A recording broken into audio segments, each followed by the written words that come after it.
Hello, I'm Heather. And I'm Ryan. Welcome to the podcast.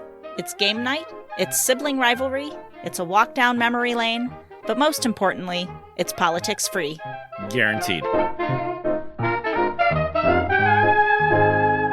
Welcome to round 3 of Same, but Different.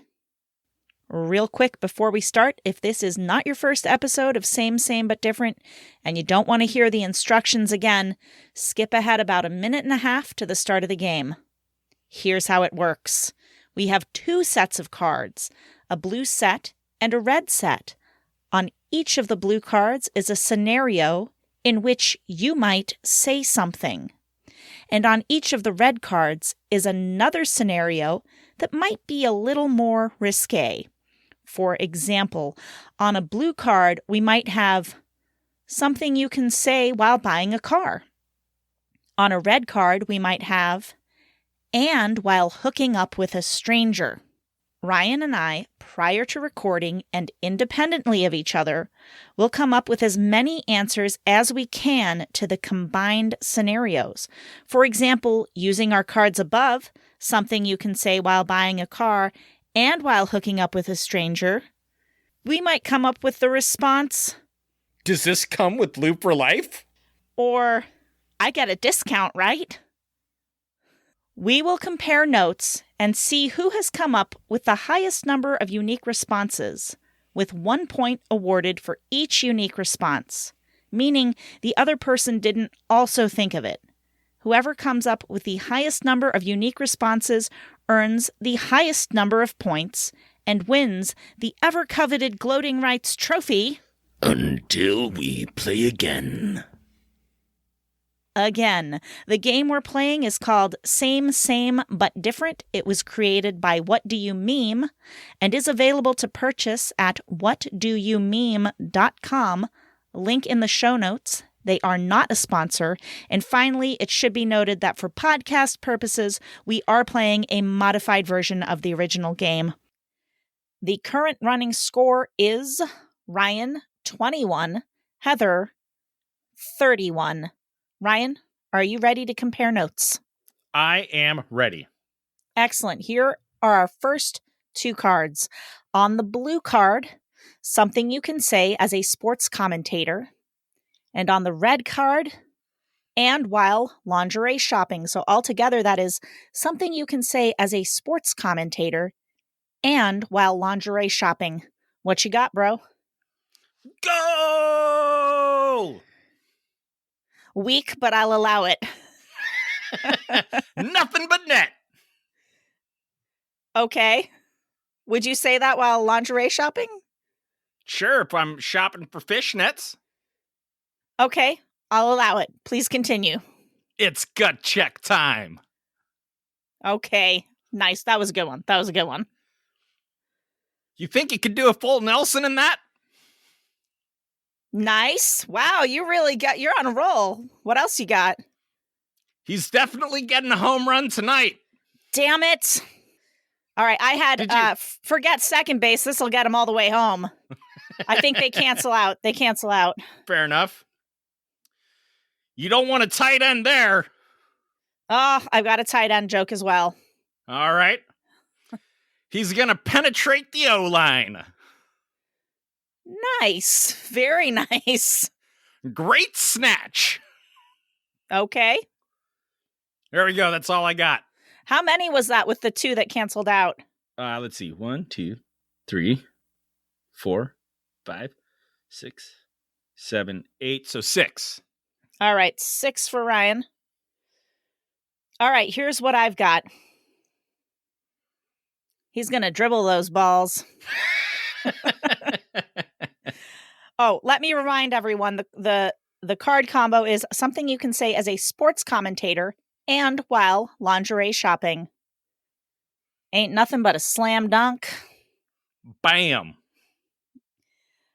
Who wants to score over here?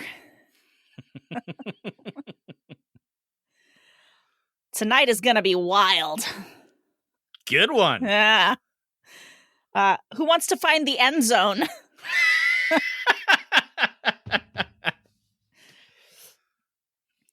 That is just blown coverage. And last but not least, touchdown Cougars. Heather, fuck you. Fuck you. Fuck you. Okay, I worked really hard this week I know you did. because I really wanted to get a win today. I mean, I don't have that many answers for any of the rest of them. Some of these were Good. hard. All right, so that gives me a total of 7. Let me indicate that on the scorecard. Don't even give me a chance to catch up. Well, Ryan, it's crucial that I win this game. So that's why. All right. On the blue card, something you can say during your driver's test. On the red card, and after throwing up. That's something you can say during your driver's test and after throwing up. Ryan, proceed. I have to slow down. I've got to slow down. I've got it right there, number 1. I know you do because I saw it in the notes and I made sure to put it on mine. Oh, you saw it in the notes? Yep.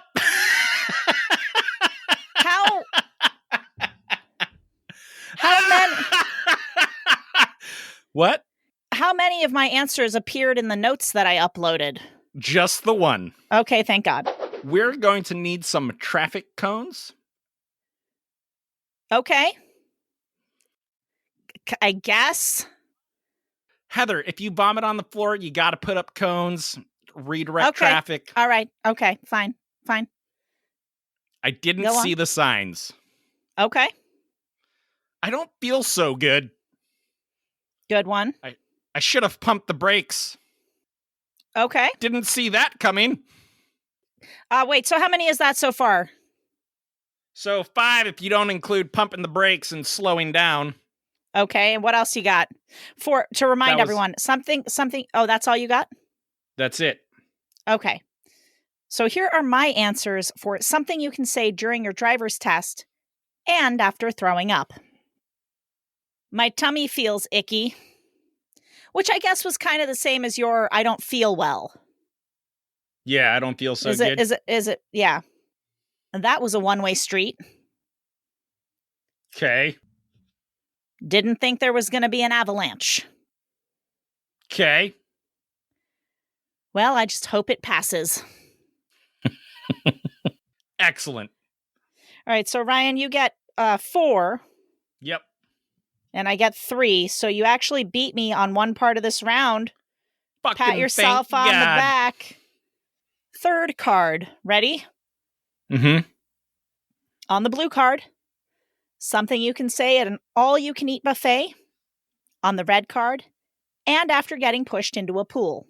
That's something you can say at an all-you-can-eat buffet and after getting pushed into a pool. Go ahead, Ryan. I swallowed too much. Okay.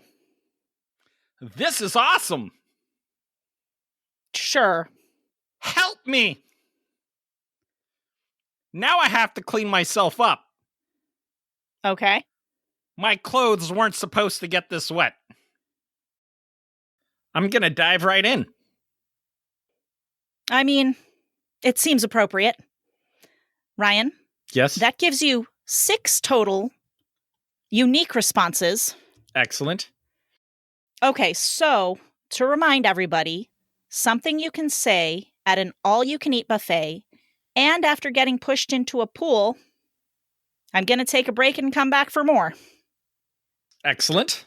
Maybe you liked the pool. I don't know. Maybe so. Personally, I would be annoyed by that, but some people are weird. Especially fully clothed. Yeah, that would suck. But if maybe you realized how refreshing the water was, maybe you're just going to strip down and go for more. Stranger things have happened. There's fish. In a pool? Okay. What if it's a koi pool? Mosaic at the bottom, I suppose. Or an inflatable fish. Oh, there you go. Huh? All right. Quit shoving. What is this green sludge? Ew. Hey, some buffets are gross. I've been there. Oh, for sure. It tastes terrible. Yeah. And then I got a little punny on the last one. I'm all for puns. This will whet my appetite. So dumb. It was super appreciate dumb. Sometimes I'm proud of how dumb I can be.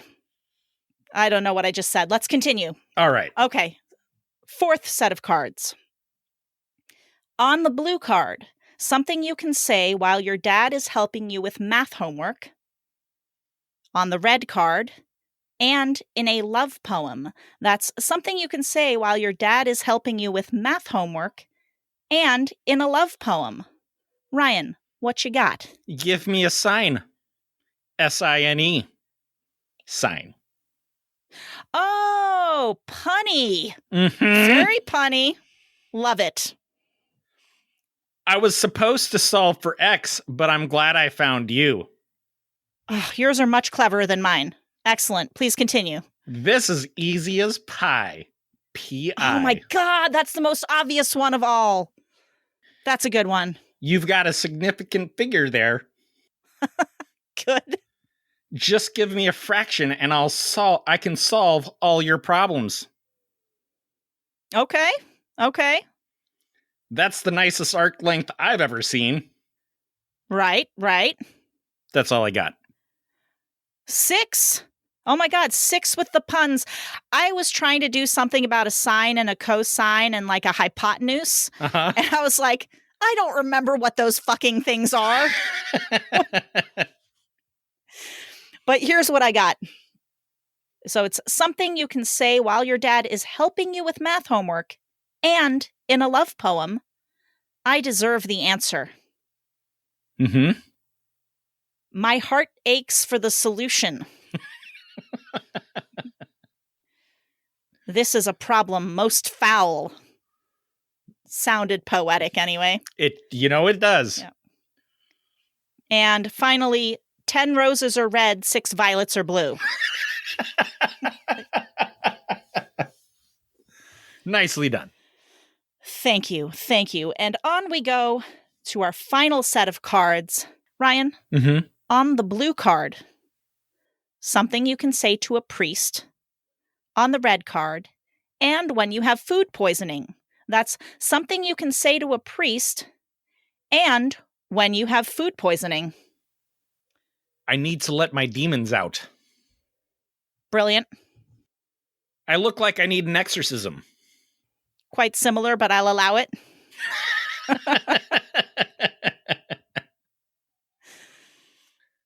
I was praying to the porcelain god. Nice one. I should have fasted.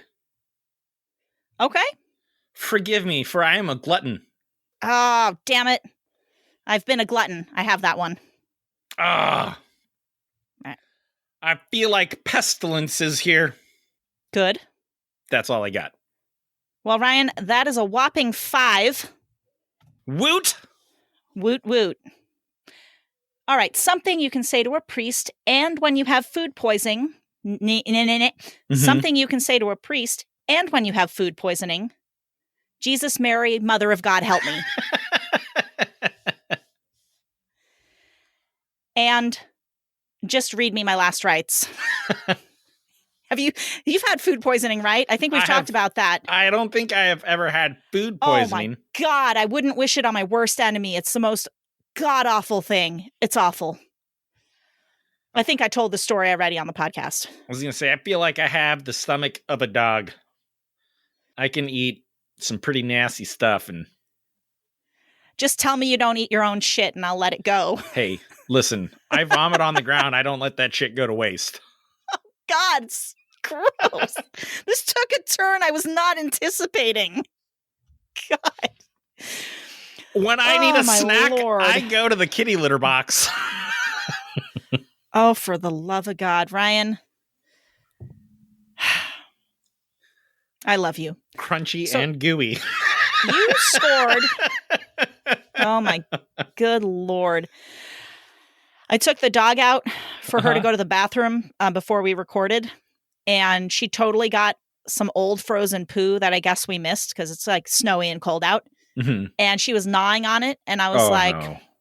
well, I'm going to allow it because I'm not touching that to get it out of your mouth. And oh my God, Ryan, there's nothing worse than getting your face tongue bathed by a dog that's just eaten its own shit. Oh, my God. God, it's terrible. It's absolutely terrible. Oh, Heather, that dogs is are great. disgusting. Love dogs. Ryan, you scored 27 points on that round, Excellent. bringing your total up to 48. Hell yeah. I scored 22 on that round, which means you won the round. You won the round. All right. And I have a total running score of 53, so I'm still winning the overall game. But you get the gloating rights trophy. But for where the am I at total? 48. Damn it. Too far behind. You're not that far behind. Listen. You're now 5 behind. You were 10 behind when we started. That's significant catching up. I'm going to have to try harder. Now, Ryan, Mm-hmm. I think you'd be interested to know that this week, in honor of the food poisoning card, I got some food poisoning stories off of Reddit. Oh. Hey, send us your food poisoning story. Email me, thepoliticsfreepodcast@outlook.com. I have an alcohol poisoning story. Do tell. Have you ever heard of the liquor Everclear? Yes, I have. Okay, so back in my teenage years, I got hold of some Everclear. And it got me really messed up really fast, which was great. Sure it did. Because that's what I was going for. But I didn't need much of it. So fast forward several years, well, a few years, and Rebecca and I start dating. I meet her cousin for the first time. And he's like, we should get drunk. And I was like, hey, I know this great liquor called Everclear. We should get some of that. And so he's like, great, I'll get some. And the first time I drank it, the guy told me, and I don't know if it's true, but he's like, you got to be real careful with this. You can only have like 1 or 2 shots of this. Otherwise, your intestines will start to bleed. So that's the warning I gave him. Okay. So I was real careful with the stuff because I didn't want my intestines to bleed. Sure. So Rebecca's cousin's like pounding this straight out of the bottle. And I was like, well, I can't be a little bitch. I got to do the same thing. So I started pounding it out of the bottle. And I got so wasted. It was bad. And this was like one of the first times I had like met Rebecca's parents. Oh my God. And so we get back to her parents' place. And by that time, I'm like, I swear to God, I was like borderline alcohol poisoning because I was like, I had to go throw up. I felt like it was nothing comparable to all the times I've been drunk before. Like this was bad. I legitimately thought I was going to have to go to the hospital. So I come in, stumbling into their house and just go straight to the bathroom. And I'm like hugging the toilet, just like, I just want to die. Ryan. Yes. Everclear grain alcohol is 190 proof. Yes, I know. 190. Heather, I thought it was like 80. It's 190. Yeah, Heather, it's almost 100% alcohol. Oh my God, that just burns your throat. That makes your throat bleed on one shot. 190 proof is, what's 190 divided by 2? 80, no, 90, no, 95. 95% alcohol. 95 times 2 on a calculator. Yes, I was correct. Well done. Thank My you. mental math is not great. I have to do the same thing. So it's 95% alcohol. Yeah, it's not great to pound. It is not a pounding alcohol. Let me tell you that. No, it is not. My God. Her parents happen to find the whole situation hilarious. Oh, good. So it didn't reflect too negatively on me. That's kind of cool, actually. Well, Ryan, it is time for the Reddit stories. Here we go from MyTal37. One of my favorite stories ever. Mother-in-law is notoriously known for her shit cooking. She was tasked with cooking for a group of 17 for Easter. She makes a beautiful honey ham, and 14 of the 17 of us devoured it. 8 hours later, I'm on my couch, and I break out in burning hives, and I'm sweating uncontrollably. I head for the bathroom and don't leave it for the next 8 hours. That is food poisoning for sure. My fiancé thinks he's in the clear, so he heads to work. As he's driving, he starts to sweat. He ties a bag to his steering wheel, turns around, and heads home, puking violently. Ties a what to his steering wheel? A bag. Oh, so he could vomit in it. Yeah, while because he's driving. You can't hold that in. When it's food poisoning, there's nothing you can do. It's coming out of you. Like, Wow. It's on a mission. So he's puking into a bag as he's driving home. Next, his brother calls. He's living in college dorms, sitting on the floor of his gross dorm bathroom puking. Eventually, all 14 of us, the 3 vegetarians of the family were lucky, got sick. My father-in-law didn't eat the ham, but there were leftovers in his fridge. Everyone starts getting sick, and the man makes himself a ham sandwich. Gets violently ill later that night.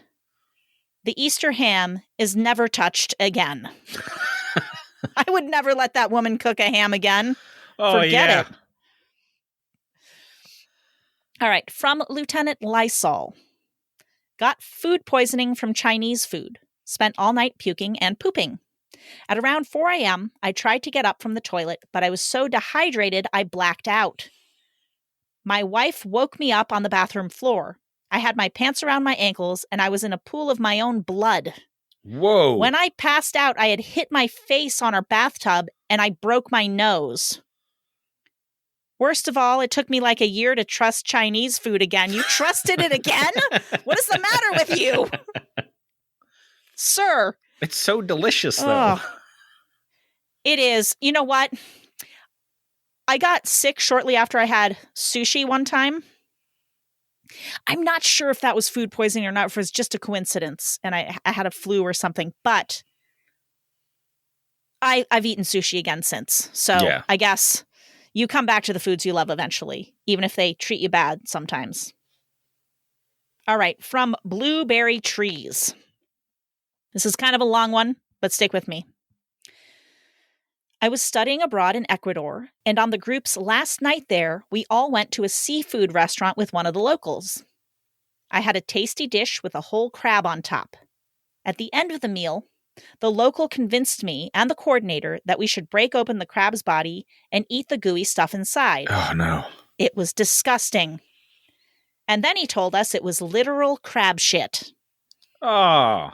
Fast forward about 24 hours, and my plane home has finally landed at the airport. My parents and my boyfriend pick me up, and we drive back to my parents' house.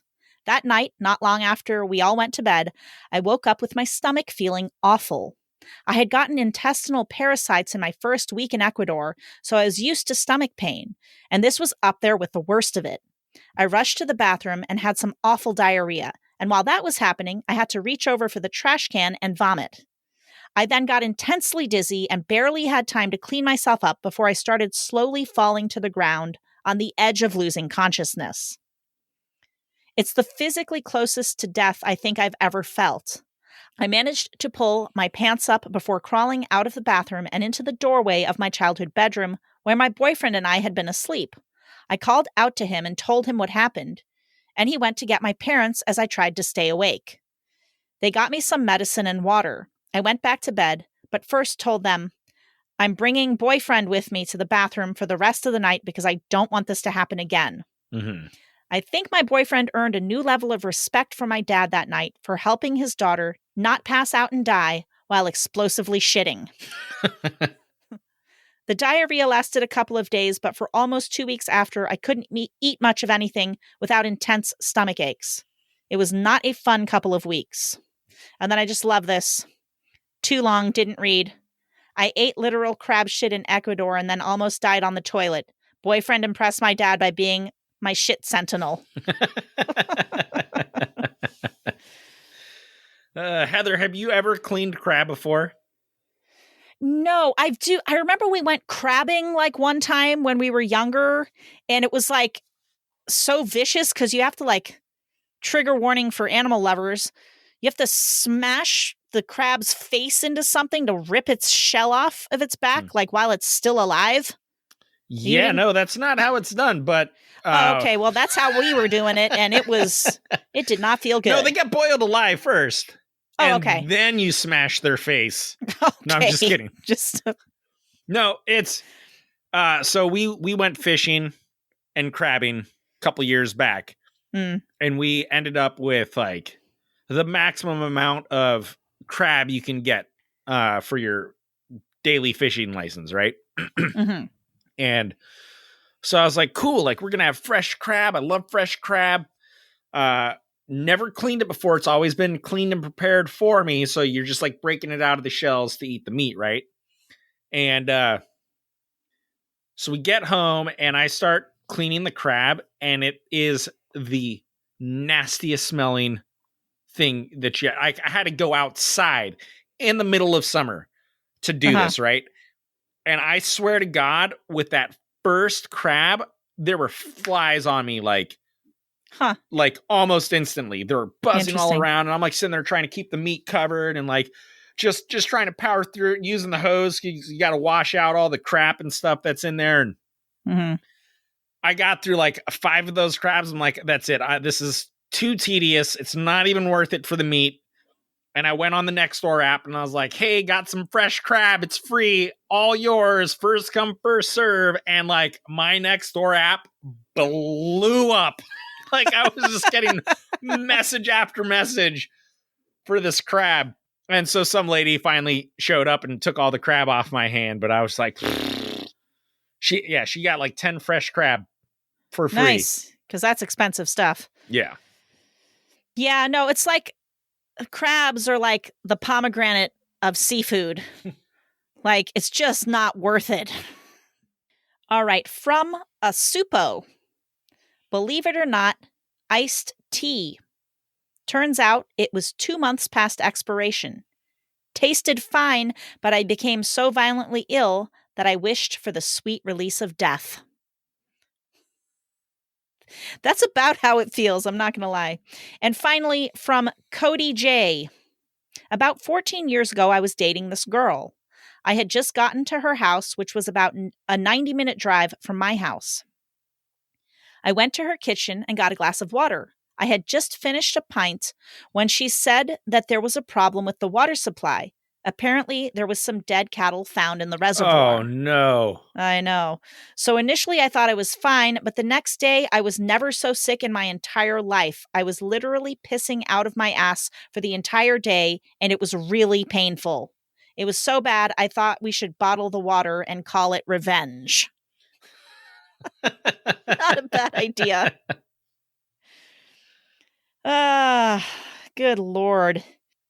Let's say we went to a coastal town for a weekend once, and their water supplies, like all the restaurants, everybody had green water. Mm. And they're like, and there were notices up everywhere. Algae grew in the water supply. It is harmless. It's been cleaned, blah, blah, blah. It just has a green tint. Don't worry about it. And it was the foulest tasting water. I was just like, nope, not drinking your water. But you sound like you tried it first. I did, because they said it was safe. So I was like, I don't see why all these restaurants would lie about that. And potentially get thousands of people sick over tainted water supply. But the water was awful, tasted awful, smelled awful. And I just stuck with bottled water while we were there. Reminds me of the water that we grew up with out of a well, which has a very sharp mineral taste to it. Yes. It takes some getting used to. It really does. Yeah, I mean, when you drink it for over a decade, you get used to it. True. And then you taste bottled water, you're like, what is this? Liquid gold? It's true. It's true. Oh, man. All right, folks. That's all we got for you this week. Remember to send us your stories, thepoliticsfreepodcast@outlook.com. And share the podcast this week. If you've been listening, if you've been loving it, tell somebody about it. Share it with them using the share icon right there in your podcast app. That would be brilliant. And other than that, have a pleasant, wonderful, happy, joyous, incredible week. Until we play again.